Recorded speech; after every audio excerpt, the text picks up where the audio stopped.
வணக்கம் எல்லாருக்கும். இன்னைக்கு நான் வந்து அந்த வாட் லேபிள்ஸ் சே என்ன லேபிள்ஸ் சொல்லும்னு இருக்கிற செமினாரை கண்டினியூ பண்ண போறேன் with part number 2. Last time நம்ம வந்து என்ன சொல்லும் லேபிள்ஸ், ஃப்ரண்ட் பேக் என்ன, பேக் பேக் என்ன, அதெல்லாம் பத்தி நம்ம வந்து பார்த்தோம். இந்த வாட்டி நம்ம வந்து கண்டினியூ பண்ணி நியூட்ரிஷன் பேனல்ல என்ன சொல்றது, பாக்கி இருக்கிற செக்ஷன்ஸ் எல்லாம் கவர் பண்ணலாம். So, what labels say part 2? Okay. So இப்போ நியூட்ரிஷன் பேனல்ல பார்த்தோம்னா நம்ம வந்து ஃபர்ஸ்ட் நம்ம வந்து என்ன பார்க்கணும்னா நியூட்ரிஷன் பேனல்ல என்ன இருக்கு, நியூட்ரிஷன்ல இந்த பேக்கெட்ல என்ன நியூட்ரிஷன் கிடைக்கிறது, நமக்கு சாப்பிட்டோம்னா நமக்கு எத்தனை புரோட்டீன் கிடைக்கிறது, எத்தனை கார்போஹைட்ரேட், இதெல்லாம் மேக்ரோ நியூட்ரியன்ஸ். மைக்ரோ நியூட்ரியன்ஸ்னா எத்தனை சோடியம், எத்தனை பொட்டாசியம், எத்தனை மினரல்ஸ், எத்தனை விட்டமின்ஸ், இதெல்லாம் மைக்ரோ நியூட்ரியன்ஸ். ஸோ ரெண்டுமே நமக்கு சொல்லும் இந்த லேபிள்ல பார்த்தோம்னா. இது எத்தனை பர் சர்வ் பேசிஸ்ல கிடைக்கிறது. சர்வ் சைஸ்னா என்ன, சர்வ் சைஸ்னா இப்போ வந்து ஒரு பிஸ்கெட் பேக்கெட்டே எடுத்தோம்னா 3 பிஸ்கெட் 1 சர்வ்னு எழுதியிருப்பா. ஓகே, அதுல கால்குலேட் பண்ணதுதான் இங்க வந்து போட்டிருக்கா. அதே மாதிரி இந்த பர்டிகுலர் லேபிள்ல வந்து 30 கிராம்ஸ் வந்து போட்டிருக்கா ஒரு சர்வ் சைஸ். அந்த சர்வ் சைஸ் எதுக்கு முக்கியம்னா நம்ம ஆர்டிஏ பெர்சன்டேஜ் கால்குலேட் பண்ணச்சு அவ வந்து சர்வ் சைஸ்ல கால்குலேட் பண்ணுவா. ஓகே, ஸோ ஆர்டிஏ என்னன்னு நம்ம அப்புறம் பார்க்கலாம். ஃபர்ஸ்ட் நம்ம வந்து பர் சர்வ் பேசிஸ்ல மேக்ரோ நியூட்ரியன்ஸ்ல எனர்ஜி கால்குலேஷன் எப்படி பண்ணலாம்னு பார்க்கலாம். ஸோ லெஃப்ட் சைட்ல வந்து உங்களுக்கு ஒரு சின்ன எக்ஸாம்பிள் கொடுத்துருக்கேன். 1 கிராம் கார்போஹைட்ரேட்னா எவ்வளோ எனர்ஜி வரும்னா 4 கிலோ கேலரிஸ் வரும். அதே மாதிரி ஃபேட்னா 9 கிலோ கேலரிஸ் வரும், புரோட்டீன்னா 4 வரும். ஸோ இது நம்ம வந்து கொஞ்சம் நம்ம வந்து ரிமெம்பர் பண்ணோம்னா நம்ம கால்குலேட் பண்ணிக்கலாம். ஸோ ஒரு ப்ராடக்ட்ல இப்போ 24 கிராம்ஸ் வருது புரோட்டீன், கரெக்டா? ஸோ இந்த 24 கிராம்ஸ் நம்ம வந்து ஒரு 4ல மல்டிப்ளை பண்ணோம்னா நமக்கு வந்து 96 கிலோ கேலரிஸ் வருது. இதே மாதிரி நம்ம எல்லாமே கால்குலேட் பண்ணி வச்சோம்னா அதெல்லாம் டோட்டலா நம்ம வந்து கால்குலேட் பண்ணா 111 கிலோ கேலரிஸ் வருது டோட்டலா. அதுதான் இங்க லேபிள்ல போட்டிருக்கா. ஸோ மெயினா புரோட்டீன், கார்போஹைட்ரேட், ஃபேட். இப்போ ஆல்கஹால் ப்ராடக்ட்ல இருந்தாக்கா ஆல்கஹாலுக்கு 7 கேலரிஸ் வருது. இப்படி நம்ம வந்து கால்குலேட் பண்ணி நம்ம வந்து கரெக்டா கொடுக்குறாளா ப்ராடக்ட்ல கேலரிஸ் நமக்கு தெரியும், நமக்கு தெரிஞ்சிருக்கணும் எப்படி கால்குலேட் பண்ணணும்னு. அதே மாதிரி இப்ப சோடியம்ல வந்து 97 மில்லிகிராம்ஸ்னு போட்டிருக்கா. ஸோ அந்த மாதிரி நிறைய நமக்கு விட்டமின்ஸ் அண்ட் மினரல்ஸும் போடுவா வேற லேபிள்ஸ்ல எல்லாம். இப்போ நமக்கு பர்சன்ட் ஆர்டிஏனா என்னன்னு பார்க்கலாம். ஸோ அதுக்கு ஒரு ஸ்டார் போட்டிருக்கா. ஸ்டார்னாக்கா அதுக்கு கீழே லேபிளுக்கு கீழே அதை பத்தி விஸ்தாரமா எழுதியிருப்பா. ஸோ ஆர்டிஏனா என்னன்னா recommended dietary allowance as per the Indian Council of Medical Research. So Indian Council of Medical Research and National Institute of Nutrition இவ வந்து எவ்ரி ஃபியூ இயர்ஸ்க்கு ஒரு புக் ரிலீஸ் பண்ணுவா. அவ வந்து ஃபுல்லா சர்வே பண்ணுவா. மேன், விமென், சில்ட்ரன், பேபிஸ் எல்லாரையும் சர்வே பண்ணிட்டு அவ வந்து கண்டுபிடிப்பா. ஓகே, இந்த புக்ல வந்து எல்லாமே கிடைக்கும். இந்த புக் எங்க வேணா கிடைக்கும், உங்களுக்கு இன்டர்நெட்ல கிடைக்கும், கூகுள்ல கிடைக்கும். இந்த புக்ல ஒரு டேபிள் இருக்கு. அந்த டேபிள தான் நான் இங்க போட்டு வச்சிருக்கேன். இது வந்து ஆர்டிஏ ஃபார் இந்தியன்ஸ் 2020 கைட்லைன்ஸ். இதுதான் நம்ம வந்து இப்ப யூஸ் பண்ணணும் நம்ம லேபிள்ஸ்ல. இந்த எஃப்எஸ்எஸ்சிஐ வந்து ஆர்டிஏ 2010 கைட்லைன்ஸை யூஸ் பண்ணிட்டு இருக்கு. இப்போ வந்து நம்மளுக்கு புது லேபிள்ஸ்ல எல்லாமே 2020 கைட்லைன்ஸை யூஸ் பண்ணிட்டு இருக்கோம். ஸோ வந்து அசஸ் பண்ணிட்டு அவ வந்து சொல்லியிருக்கா. ஃபார் எக்ஸாம்பிள் மென்ல புரோட்டீன் வந்து 54 கிராம்ஸ் பர் டே எடுத்துக்கணும்னு எழுதியிருக்கீங்க. அந்த மென் வந்து செடென்டரி, மாடரேட், ஹெவி மென்னா இருக்கலாம். ஸோ இப்போ தயமீன், ரைபோஃப்ளேவின், நயசின் இவாளுக்கெல்லாம் விட்டமின் பி சிஸ்க்கெல்லாம் அந்த மாதிரி ஒரு ஒரு கேட்டகரி ஆஃப் மென்னுக்கு டிஃப்ரெண்ட் வேல்யூஸ் போட்டு வச்சிருக்கா. பட் புரோட்டீனுக்கு, கார்போஹைட்ரேட்டுக்கு இதுக்கெல்லாம் ஒண்ணுதான், கரெக்டா? ஸோ அதே மாதிரி சில்ட்ரன்ல பார்த்தேன்னா ஒரு சில்ட்ரனோட ஏஜ் மேல இல்லைன்னா அந்த பாய்ஸோ கேர்ள்ஸோ அது மேல நமக்கு டிஃப்ரெண்டா இருக்கும் நம்பர்ஸ். ஃபார் எக்ஸாம்பிள் அயர்ன்லயே பார்த்தோங்கோ சில்ட்ரன் ஆஃப் 1 to 3 இயர்ஸ்ல 8 தான் இருக்கு, 4 to 6 இயர்ஸ்ல 11 இருக்கு. அந்த மாதிரி பாய்ஸ்ல வந்து 16 தான் வேணும் மில்லிகிராம்ஸ், கேர்ள்ஸ் வந்து அயர்ன் 28 வேணும். அதே மாதிரி பிரெக்னென்ட் உமனுக்கு அயன் உங்களுக்கு எல்லாருக்குமே தெரியும், பிரெக்னென்ட் உமனுக்கு அயன் எவ்வளவு வேணும், 40 வேணும். ஸோ அதனால அந்த மாதிரி ஒரு ப்ராடக்ட்டை டெவலப் பண்றோம்னா, பிரெக்னென்ட் உமனுக்கு வேண்டி டெவலப் பண்றோம்னா நம்மளுக்கு வந்து அந்த அயன் 40 போட்டாதான் 100% ஆர்டிஏ. ஓகே, அதை விட கம்மியா இருந்தாக்கா அது லெஸ் தென் 100%. ஸோ இதுதான் நமக்கு தெரியணும். இப்போ ஒரு எக்ஸாம்பிள் எடுத்துக்கலாம். இந்த பர்டிகுலர் லேபிள்ல இப்ப மேல பார்த்தீங்கன்னா புரோட்டீன் வந்து 21 கிராம்ஸ் பர் சர்வ்னு எழுதியிருக்கு. கரெக்டா? இங்க ரெட்ல போட்டிருக்கேன். இது வந்து 38.8% ஆர்டிஏன்னு எழுதியிருக்கு. ஸோ இதை எப்படி கால்குலேட் பண்றோம்? நமக்கு ஃபர்ஸ்ட் என்ன தெரியணும்னா இது எந்த டார்கெட் குரூப்ல இருந்து கால்குலேட் பண்ணிருக்கா. ஸோ இது ஆர்டிஏ ஃபார் ஹெவி ஒர்க்கர் மென்னுக்கு எழுதியிருக்கு. அந்த நியூட்ரிஷன் பேனலுக்கு அந்த ஆர்டிஏ பத்தி எழுதியிருக்கு. ஸோ இது வந்து ஹெவி ஒர்க்கர் மென் கேட்டகரியில இருக்கு. ஸோ நம்ம எப்படி பண்ணோம்? அந்த டேபிள்ல போயிட்டு அந்த ஹெவி ஒர்க்கர் மென்னுக்கு போய் அந்த பர்டிகுலர் ஆர்டிஏ பார்க்கணும். அந்த 54 கிராம்ஸ் எழுதியிருக்கு ப்ரோட்டீன். கரெக்டா? ஸோ நம்ம வந்து அந்த 54 கிராம்ஸ் வந்து 100% ஆர்டிஏனா 21 கிராம்ஸ் ப்ரோட்டீன் எவ்வளோ நம்ம டைரக்ட் ப்ரொபோர்ஷன் போய் பார்த்தோம்னா 38.88% வருது. அதுதான் இங்கே லேபிள்ல போட்டிருக்கு.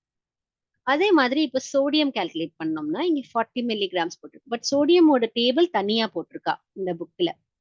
அந்த டேபிள் தான் இங்க போட்டிருக்கேன் நான். பாஸ்பரஸ், சோடியம், பொட்டாசியம், காப்பர் இதுக்கெல்லாம் தனியா போட்டிருக்கா. அதுல வந்து சோடியம் 2000 மில்லிகிராம் பர் டேக்கு மேல இருக்கக்கூடாதுன்னு. ஓகே.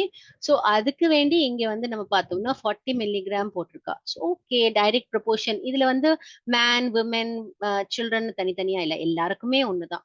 ஸோ இங்க 2000 மில்லிகிராம் பர் டே தான் மேக்ஸிமம். அது 100% ஆடியே. ஸோ 40 மில்லிகிராம்னா எவ்வளோ? 2% ஆடியே.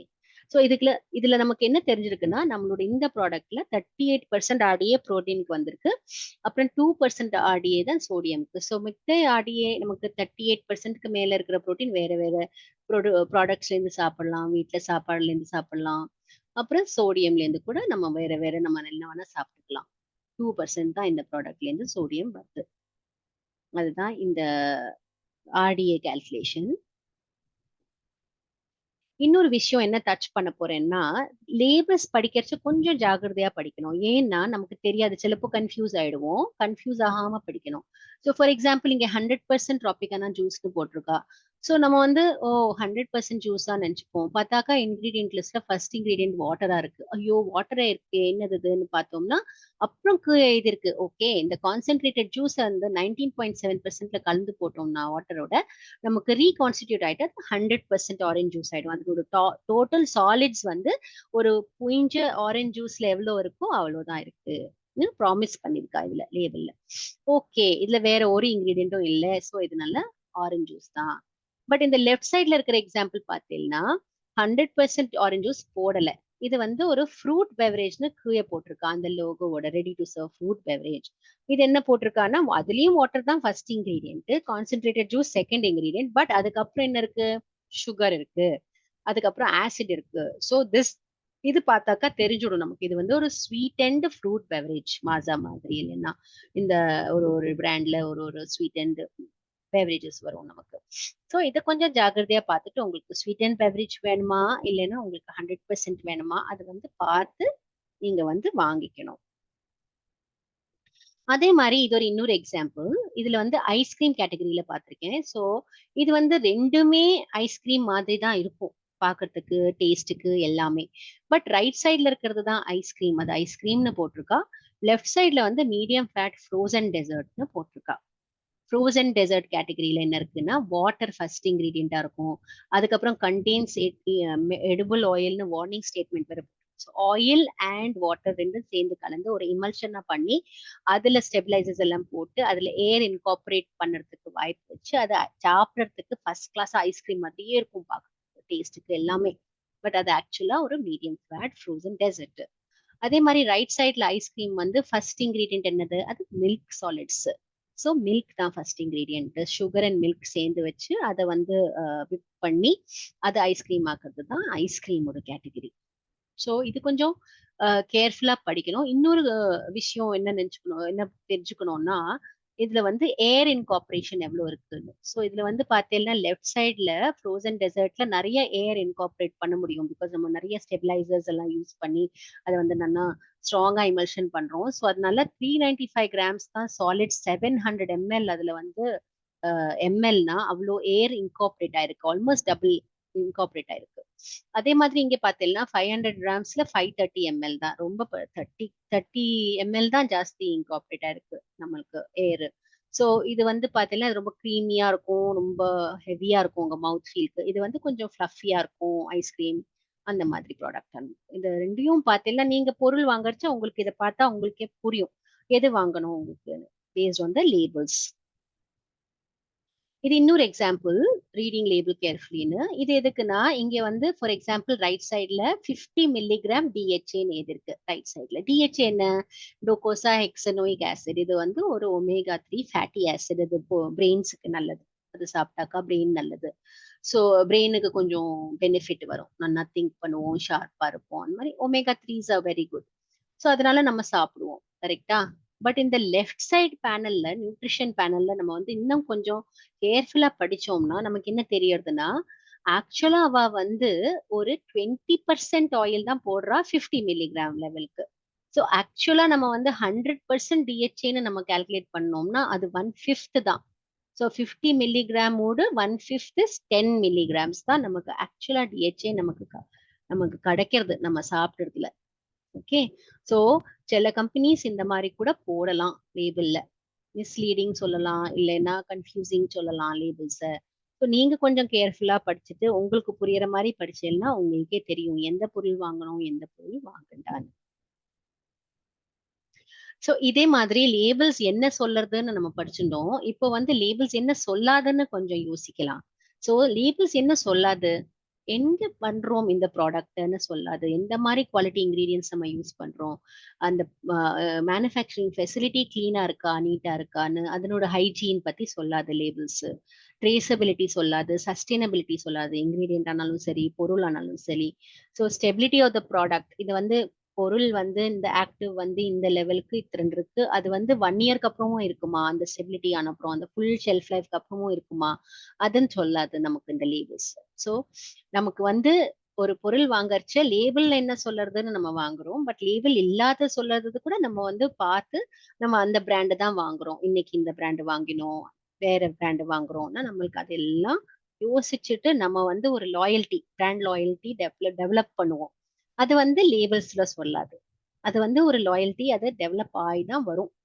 ஸோ இது நமக்கு தெரிஞ்சிருக்கணும், என்ன சொல்லும் என்ன சொல்லாதுன்னு. அது மேல நம்ம வந்து பொருள் போய் வாங்கிக்கலாம், இந்த ட்ரஸ்ட் அது மேல. ஓகே. ஸோ இப்போதைக்கு நமக்கு என்ன தெரிஞ்சிருக்குன்னா, என்ன லேபிள்ஸ் சொல்லும் அது எல்லாமே தெரிஞ்சிருக்கு. Front of the label, back of the label, nutrition panel, ஆர்டிஏனா என்ன, கன்ஃபியூசிங் லேபிள்ஸ்னா எப்படி இருக்கும்னு. அதே மாதிரி நம்மளுக்கு லேபிள்ஸ் சொல்லாதது கூட நமக்கு தெரிஞ்சிருக்கு இப்போ. கரெக்டா? என்ன லேபிள்ஸ் சொல்லாதுன்னு. ஸோ இது எல்லாமே சேர்த்து வச்சு நமக்கு ஒரு க்ரோசரி ஸ்டோர்ல போயிட்டு நம்மள ஒரு பொருள் வாங்கணும்னா நமக்கு எல்லா ஆயுதங்களும் நம்மள்கிட்ட இருக்குன்னு சொல்ல வரேன் நான். ஸோ ஐ ஹோப் உங்களுக்கு இந்த செமினார் பிடிச்சது. இன்னும் வந்து நீங்க வந்து இது பண்ணலாம், இன்னொரு செமினார்ல மீட் பண்ணலாம் நம்ம.